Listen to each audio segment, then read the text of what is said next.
ஔவையாரின் சிறந்த அறநெறிகளை கடைபிடித்து வாழ்வோர் வாழ்க்கையில் என்றுமே தோல்வி என்பதே இல்லை.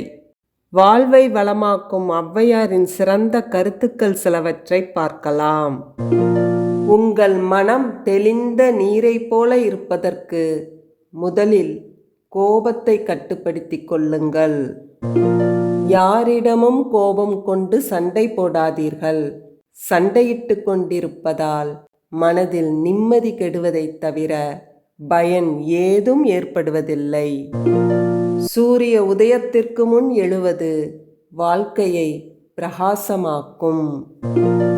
வேதம் முதலான மறைநூல்களை படிப்பதைக் காட்டிலும் ஒழுக்கத்தோடும் தூய்மையான உள்ளத்தோடும் இருப்பதே நல்லவர்களின் பண்பாகும். நம் மனதிற்கு தெரியாமல் ஒருவருக்கு வஞ்சனை செய்ய முடியாது. தூய்மையான மனமுள்ளோருக்கு வஞ்சக எண்ணம் இருக்காது. சிறியவர்களும் செய்யும் நற்செயலால் பெரியவர் ஆவர். மற்ற செல்வங்கள் எல்லாம் நம்மை விட்டு விலகினாலும் அழியாத செல்வமாக நம்மிடமே நிலைத்து நிற்கும் செல்வம் கல்வி செல்வம் மட்டுமே. கற்க வேண்டிய நூல்களை கற்று உனது அறியாமையை நீக்கிக்கொள். அதேபோல் நல்ல நூல்களை கற்பதிலிருந்து விலகக்கூடாது. சிறிய காரியமாக இருந்தாலும் சிந்தித்து செயல்பட வேண்டும். நமக்கு கிடைக்காது என்று தெரிந்ததை அன்றே மறந்துவிட வேண்டும். தவம் செய்த பலன் கிடைக்காமல் போனாலும் மற்றவருக்கு செய்த உதவியினால் கிடைக்கும் நன்மை கிடைத்தே தீரும். பிறருக்கு செய்யும் நன்மை தீமைகள் பின்பு நமக்கே வரும்.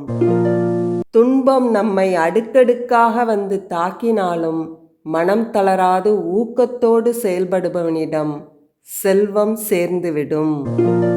உலகில் தன்னம்பிக்கையே நிகரில்லா செல்வம். கோடி பணம் கொடுத்தாவது நல்லோர் உறவை வளர்த்து கொள்ள வேண்டும். தென்னை மரம் இளநீர் தருவது போல நல்லவருக்கு செய்த உதவி பல மடங்கு நன்மையை தரும். சந்தனம் எவ்வளவு தேய்த்தாலும் தன் நறுமணத்தினையே பிறருக்கு கொடுக்கும். அதுபோல நல்லவர்கள் வறுமை அடைந்தாலும் தன் நற்குணத்திலிருந்து மாறுவதில்லை. பொறாமை பேசுவது ஒருவனது வளர்ச்சியை குலைக்கும். பலவானாக இருந்தாலும் கர்வ பேச்சு கூடாது. உன்னை விட தாழ்ந்தவராயினும் நயமாக பேசு. தான் முயன்று உழைத்து சம்பாதித்து உண்ணுவதே சிறந்த உணவு என்பதாகும். உழைத்து சேர்த்த செல்வம் ஒருபோதும் வீண் போகாது. சோம்பேறிகள் என்றும் வறுமையில்தான் வாடித் திரிவர். கடல் கடந்தாவது சென்று பொருள் தேட வேண்டும். பொருளை தேடி சேர்க்காமல் இருப்பதை செலவிட்டு கொண்டிருந்தால் துன்பத்தில்தான் வாழ்க்கை முடியும். சிக்கனமாயிருந்து செல்வத்தை தேட வேண்டும். மிகுதியாக செல்வம் படைத்திருந்தாலும் ஒருவன் வரவு அறிந்து செலவு செய்து உண்ண வேண்டும்.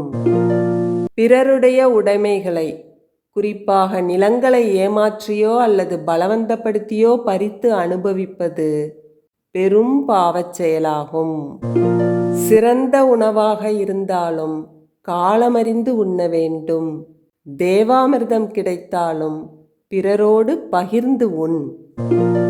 ஒருவர் செய்த குற்றத்தையே ஆராய்ந்து கொண்டிருந்தால் சுற்றத்தார் என்று எவருமே இருக்க மாட்டார்கள்.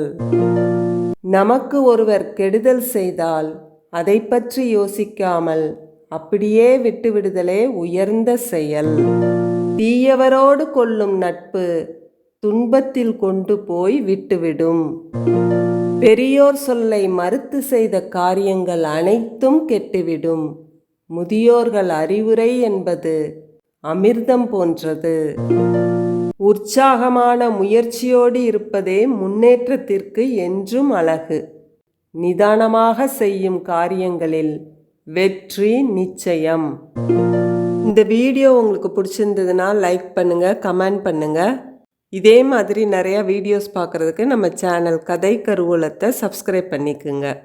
நன்றி, வணக்கம்.